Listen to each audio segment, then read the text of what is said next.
Big crowd. Is Giannis coming? Fear the deer, baby. Count me on the train. So, you know, I didn't know that was part of the deal, or else I probably needed to run that past Bill and Dr. Lovell if that's would be a good look. Plus, I'm not sure am capable of doing. That was one of the more impressive non-basketball plays I saw last night. So, pays to be a big guy. So. Well, since we're on the topic, we saw you at the game last night. How do you feel about the Bucks and what they're doing in the playoffs right now? It's incredible. They're so fun to watch, and just being there in person. And I've been able to get to a few games of being there last night, so close to the court. Connected group. Guys who have embraced roles. Obviously, with Giannis, you have a once-in-a-generation player. I think Coach Bud has done an amazing job of putting the pieces together. And Milwaukee continues to show its support for the Bucks. And I hope they appreciate the ride they're on, because these things and these types of teams don't come around often. It's a very special team, and I think they have a chance to win it all. Obviously, that's very difficult, but they have a real chance. With this new contract, people always say you need a 4-year contract to recruit people. Like you're going through 2024, you're recruiting 2020 kids. In your experience, is that true? Do you need the kids to look at that kind of stuff? No, I think kids look at that kind of stuff. I think that the kids that we're recruiting know that I have great stability here, that I love Marquette, that our program's in great shape, and we're looking forward to continue to build on the things that we've done to this point. So, I think in situations where teams haven't won or coaches haven't shown progress year after year, those things matter more. In our case, that's not what we're dealing with. We're dealing with a situation where we've gotten better every year. We have great kids who represent the university in a first-class manner, on the court, in the classroom, in the community. And so for me, recruiting, we've never really run across that question. So, I think it's easy for people to try to put two and two together, but my new contract has nothing to do with recruiting. Addition of Jace Johnson, what does he add to the post position that you might not get with the Ed or Theo? Well, obviously he's a terrific rebounder. We're very excited about Jace. He's a tremendous competitor. Obviously, he's a guy who's produced at a high level in a major league conference. He can score with his back to the basket. He's got legit size. He's been an elite level rebounder in the college game, and that's an area obviously we need to get better at. The thing I like most about him is that he wants to be a part of a winner. And I think his competitiveness, his size, his talent really complements the guys we have and addresses some of the needs that we have going into next season. Are you guys going to try to play a little bigger? Are you going to play like 4? Yeah, no, I think we have some interesting options. I think there's no question you're going to see us next year having two big guys on the court at the same time.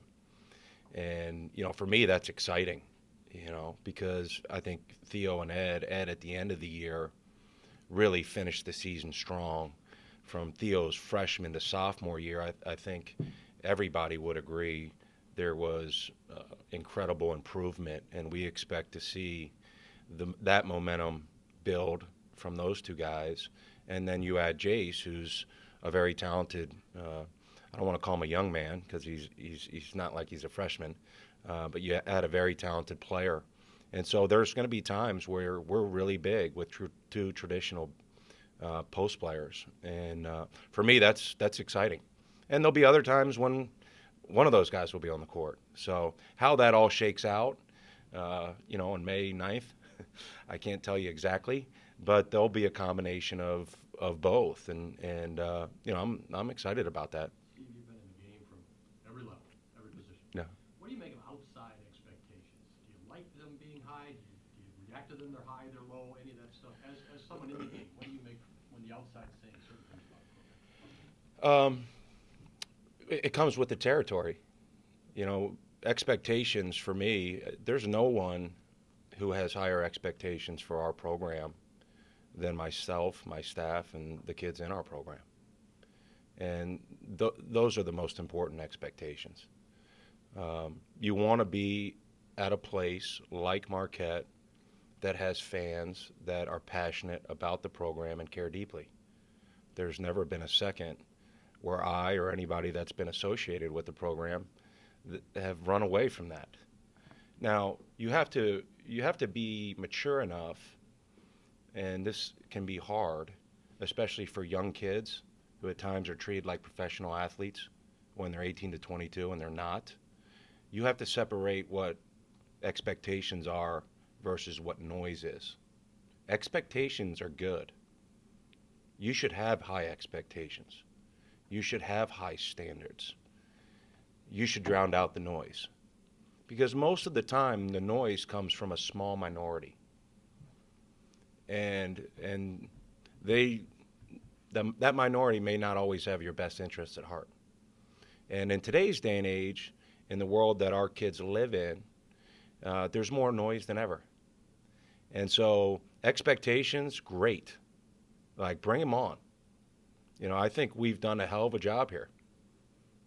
I'm proud of what our program's done. I'm proud of my staff. I love my kids. And you know what? Do we want to do better? Absolutely. But name a school in the country that at the end of the season doesn't want to do better. Maybe one. And this year it was Virginia. Last year it was a different program. The year before that it was a different program. And so, no, we want expectations. And that's one of the reasons I came to Marquette, is because there are high expectations. And that's, to me, awesome. The trick is drowning out the noise. And for kids who are 18 to 22, that can be hard. And that's something that we have to constantly educate them on. And so that's how I'd answer that. And then you have a number of pieces that are coming in or just all of a sudden eligible. Kobe Yeah. and Greg coming off Yeah. the shirt, Dexter. Does it help when you can play a little more during the summer? You kind of had that for a first full year last year. Yeah, we had a really good year last year, and it was a result of having really good players who produced on the court. But two of the unsung heroes for our team last year were Kobe and Greg. They made practice incredibly competitive on a day-to-day basis. At times, they simulated another team better than the team we were playing was. I mean, you're talking about two kids that, first of all, I believe in at the highest level as people and competitors, but are also really darn talented. I mean, they are very talented, and you can ask any of the guys because they were on the other side of some long days of practice as a result of those two kids' talent. So having them back or having them eligible to play, I've been grinning about it for a while because that's how excited I am about that. And then if you add Jace to that mix, he really adds another dimension. And Dexter, who is, if you talk to his high school coach, who's coached great players, one of them whom I've coached, Luol Deng, who had a great NBA career at Blair, played at Blair Academy for Joe. He would tell you Dexter's as hard a worker and as conscientious a kid as you will find. And so, we're adding some big-time pieces, and not just from a basketball standpoint, but obviously we're talking basketball here. So that's very exciting. Coach, on the other side, what happened with the Howser brothers? There's a lot of Marquette fans that are kind of disappointed they're not here anymore. Yeah, no, and look, I would love for them to be here too, right? I mean, first of all, I appreciate the Howser family and Sam and Joey. They added a lot to our program, Sam in particular. And, it's if you would have asked me the day after our season ended, if they wouldn't be here for next year, I'd tell you I would be very, very surprised for somebody to say that. But being in this business long enough, I guess nothing should surprise you. You know, the business we live in, kids move all the time now. I think the number's well over 800, and it happens. It hasn't happened as much at Marquette as it has at other places. But I wish them nothing but the best. I wish them success, and I hope they find what they're looking for. In terms of why they did it, I think that's a better question for them to answer. You know, but in terms of what I hope for them happiness and success. Steve, you said drown out the noise, but it's got to be tough because you build relationships with these young guys. You've known them for a long time. How do you go about your business and truly drown out the noise, but yet realize, okay, something happened there? Yeah, well, for me, when I walk into the room and I see the guys that are in our program, that when they put on the Marquette jersey, it means something to a very deep level.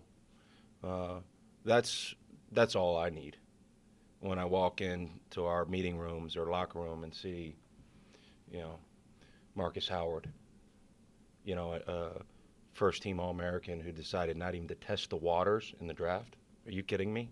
When's the last time that happened? There hasn't been a lot.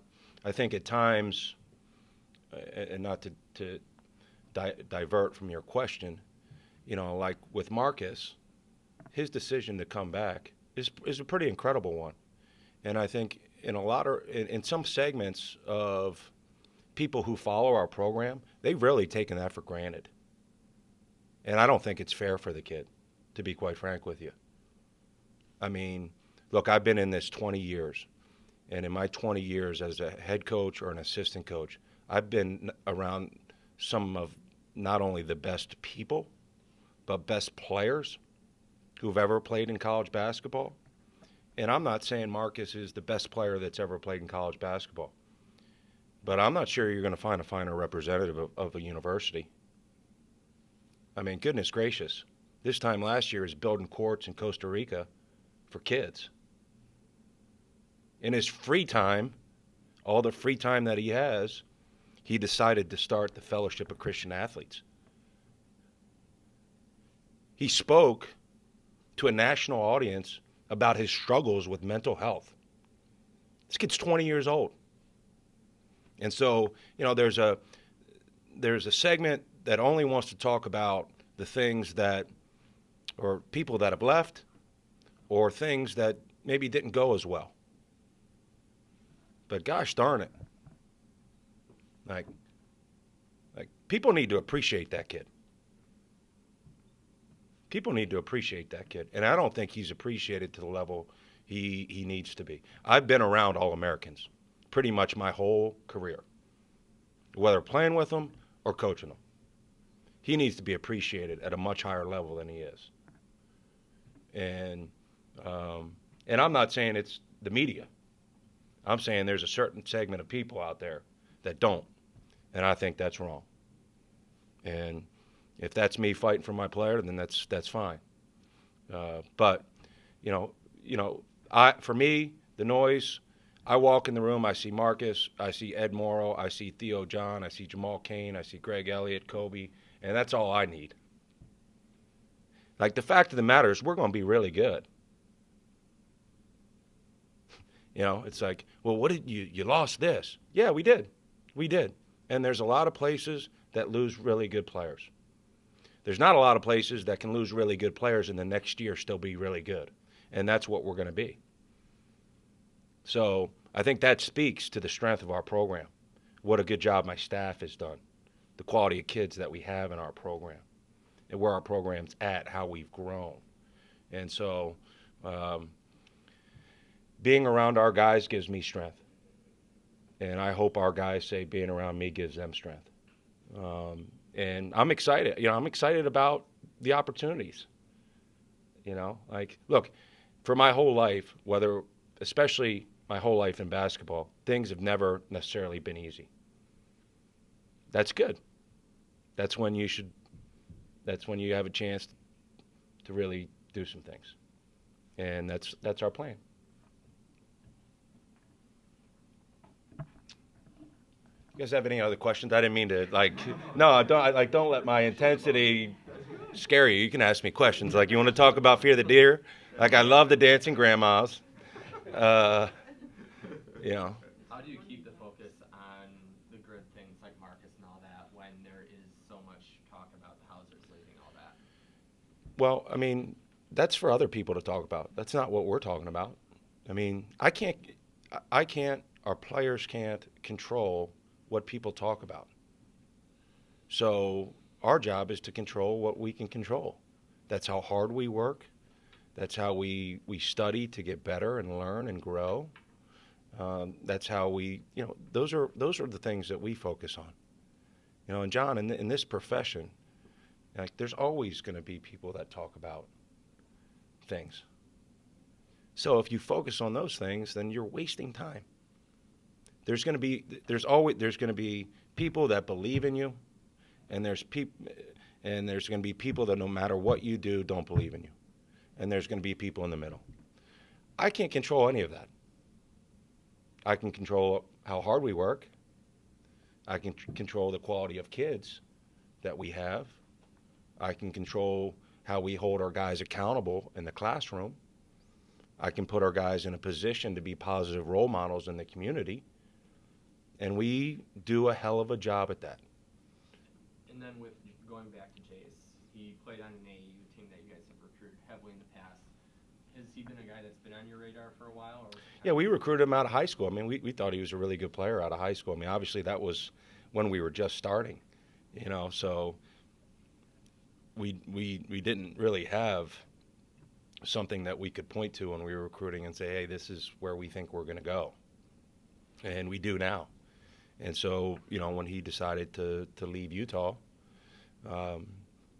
there was already a relationship established there, which I think certainly helped us.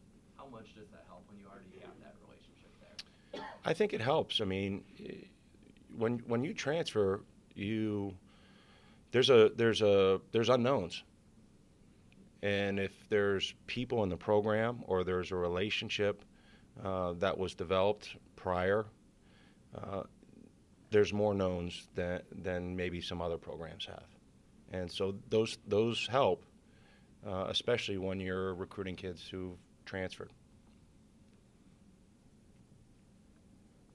I want to know what kind of hope does it give a program when you see Virginia, a team like that got knocked out in the first round one year, the next year they won the national championship, and the fact that the Bennetts have the connection to Wisconsin. I mean, I know obviously you want Marquette to win it all again, but to see something like that with all these connections to Wisconsin, your thoughts on that? And the way they turn that program around in one season or the other. Yeah, well, the NCAA tournament, so much of our sport now is predicated on how somebody does in the NCAA tournament, and I get it. That's when a lot of the focus is.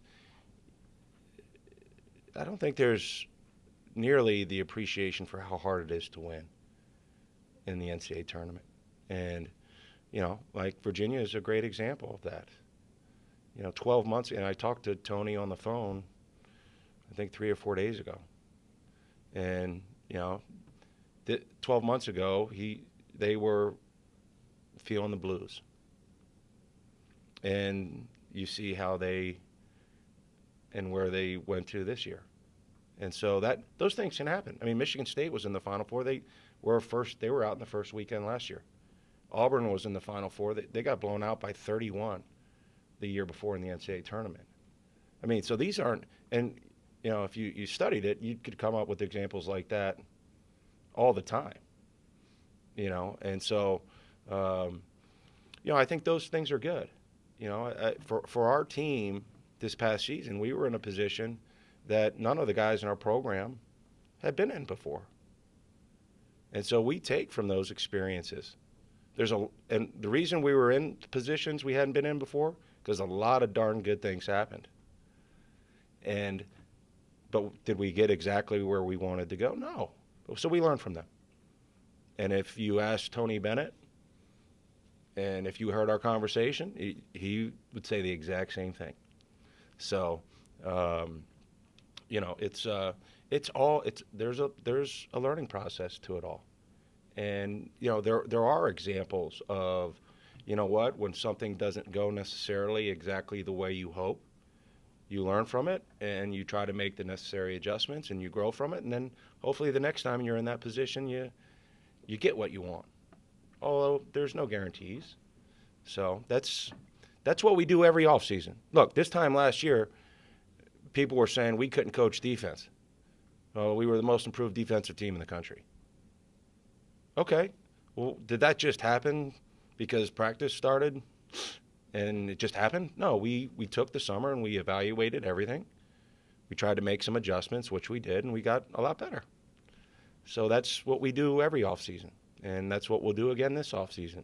And we got a great group of guys to do it with. And we are fortunate to look forward to a foreign tour when you're integrating Kobe and Greg and Dexter and Jace to, a really good group of returning guys. And so this is going to be an incredibly fun summer. And it's an important summer. But, I'm confident that it's going to go really, really well. You had increased hours last summer, again this summer. How much does that help as you're trying to make those improvements? Well, it helps, and I think every year is different. So there's not just one thing you do all the time because teams change. For us, I think one of the things we have to become collectively stronger. So the weight room is really important for us to build strength and to build that toughness that comes along with working in that area. On the court, however, with those hours, we need to build our skill. We need to continue to work on improving the skill set of our group. And then we'll use the foreign tour to implement strategy and take a look at some of the things that we're hopeful that will be really good for our team. And so that's how we'll approach the summer. Do you have any details of the foreign tour yet? Yeah, well, we're going to be in Spain. Are you asking for an invite? I wouldn't mind. All right, don't hold your breath. No offense taken. We're going to Spain and we're going to France. So we'll play a couple games in Spain. We'll play a game in France. So, which is neat. Lost in all this. I know it's about wins and losses. And trust me, I feel like I'm as competitive as anyone. But a lot of our guys have never been out of the country. A lot of our guys didn't have a passport. And so to be able to take them overseas is pretty cool. And it's just another reminder of the good things that the ball can do. And so we're going to use it to get better, and it's going to improve our program. But we're also exposing guys to situations, environments, cultures that they wouldn't otherwise be exposed to. And that's really important for me personally as well. Jace and Dexter, are they allowed to go on the tour? Yeah, yes, Dexter will be in second. Jace is, obviously that just happened, so we just got to get him grad school and, all those details need to be worked out. But we're fully expecting that to be worked out by then. So, it'll be great. You're allowed 10 practices prior to going, and we'll be away for 10 days. And so, the games are important. When you go on these foreign tours, at least my experience is at times the games are a little bit hit and miss in terms of the quality of competition. So you don't want to read too much into that. But the practices are really important. That's the time where we have the most opportunity to grow. How many games are you going to play? Right now we're at 3. So would you like us to schedule more?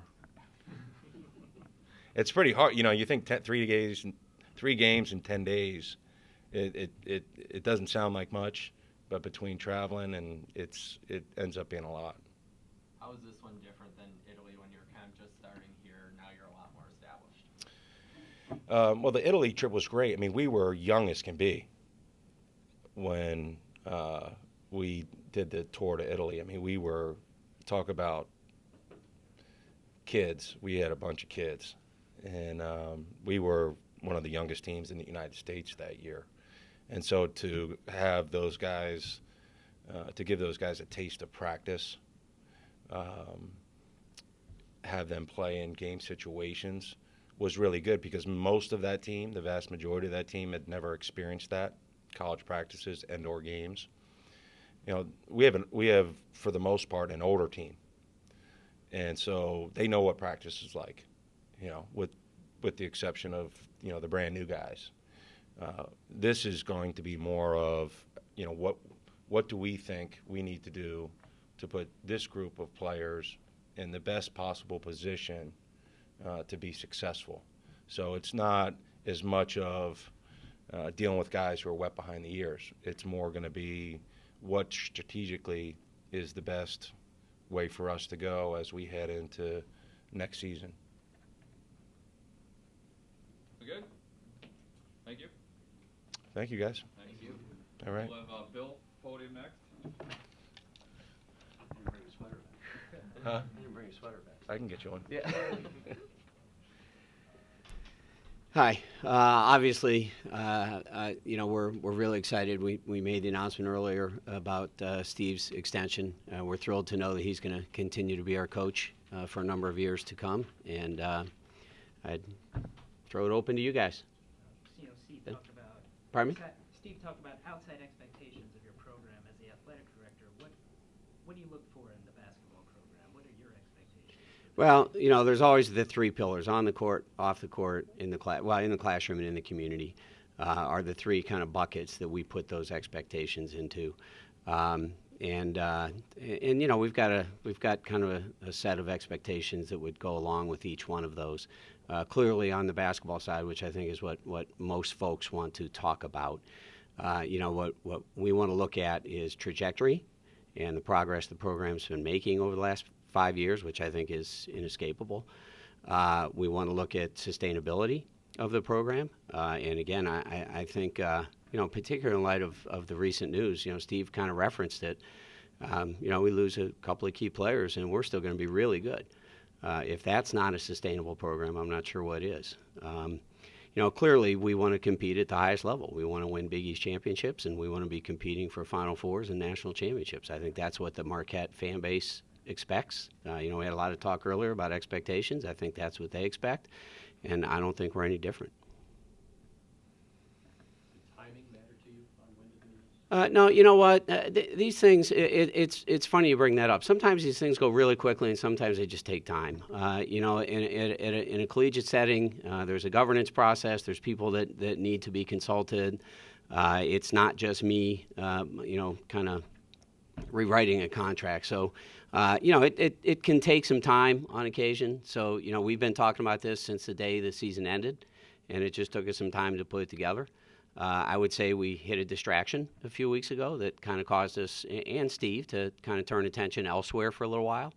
But you know, we'd been conversing about this from the day the season ended. Bill, I could be wrong on this. I've been wrong many times before, but I don't ever remember the terms of a deal being announced or in a press release as far as Marquette goes. Is there a significance to that or an importance to saying that it's a 5-year deal? Well, I think we've announced the number of years before. We've never gotten into the details beyond that. But Scott, you could correct me. I think typically we would say the number of years. I am wrong. Yeah. No, I think. Yeah. You did look at that. Yeah. Okay. So yeah, no significance to it. We've always announced the number of years. Okay. Any more details, though? No. Okay. Pardon me? Is it an increase in money? There's no other terms that we'll get into. Bill, you talked about sustainability right here. You talked about sustainability. How important is it for the fan base and the sponsors and partners that you have consistency at the position? Yeah, I mean, I think stability is really important. I think it's in many ways an underrated ingredient in this process. And I think it's important from the fan standpoint. I think it's very important to the corporate partners. to our donors, the people who really end up getting close to the program in a lot of ways. I think change too often can be a real hurdle, and I do think stability is a very important piece of this process. So I'm excited that we're going to be able to continue this stability for another several years. Why do you think Steve is the guy to stabilize the Yeah, we use in our world we use the word fit a lot. I think Steve is such a tremendous fit with Marquette. He epitomizes all of the values that we talk about every day. We've actually been going through an interview process for a new employee here in the department. And one of the questions I've gotten about what makes Marquette different from some other places perhaps, we've got we have a very, very public value system in place, and we intentionally rely on it every day as we make decisions. And I think Steve's that same kind of person. I think his values run very deep. They're very, very much in line with Marquette's. So I think from a fit standpoint, I think he's a tremendous fit with our university. I love the student athletes he's brought into the program. I think they're wonderful, wonderful young men. I think his development of our student athletes as they've come into our program is really strong. And I think the success we've seen on the floor, I am one that believes we've shown a lot of success over the last 5 years, and I believe it will continue.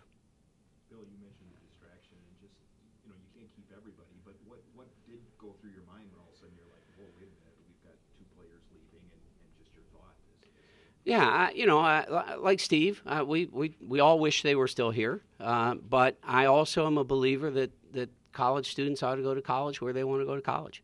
And I certainly went where I wanted to go, and I think they have that same right. Steve mentioned the numbers in the transfer portal. It's growing rapidly. I mean, it's grown a lot in the last few years. It's grown even more. So in some ways, while certainly disappointed that it occurred, it did not stop us from doing business and saying we have to get on with things. And so a little bit of a distraction, but I think very quickly said, let's go. Bill, a lot of sellout games are five-star Mm-hmm. this season. And Steve said, it's going to be great again this upcoming season. Do you think you'll see will continue to break more, or what you did from this past season in terms of attendance at games? Do you think you'll have a chance to exceed what you did? Yeah. I mean, I think we always want to try to push that bar a little higher. We set a record for sellouts, I believe. Danielle, is that accurate? I think we set a Marquette record for sellouts, and so when you break a record, you don't always necessarily break the record again the next year. But we work very hard to market and promote our program. Steve and the guys do a great job on the floor, giving us a great product to promote. And we work very hard to keep the fan base excited. And so, yeah, we'll continue to push that bar. How much higher? I don't have that crystal ball, but we're going to continue to push it. In regards to the outside noise, as the athletic director, I'm sure you get a lot of interactions with people voicing complaints to you. How do you kind of deal with that process from fans who are disappointed at Howser's leaving and disappointed in the way the season ended last year? Yeah, and Ben, I would say this. It even goes beyond those. I mean, it's unusual after a game, win or lose, that I don't hear from somebody about something that happened that they didn't think was right, or it is just part of the job, and it just goes with it. Steve talks about trying to keep the noise away from the players and his staff. And in some ways, that's my job, too, is to let me absorb the noise, let me try to deal with the noise as much as I can so that they can focus on basketball. And that's kind of how I look at it. Sam and Joy still obviously have been here the last month. How do you kind of handle that transition? I'm sorry, say that again, John? Sam and Joy are obviously still students here. How do you kind of handle that transition process? Yeah, I mean, they still have access to those support areas that they need. They needed to finish school in a strong way, so I've seen them a number of times in our academic center. It's a very cordial, healthy relationship, and as Steve said, we wish them nothing but the best. I hope like he said, I hope they find what they want, and I hope they have healthy, long, and prosperous basketball careers. We good? Thank you. Thank you, everybody. All right. Yes. About you? Yeah, doing great.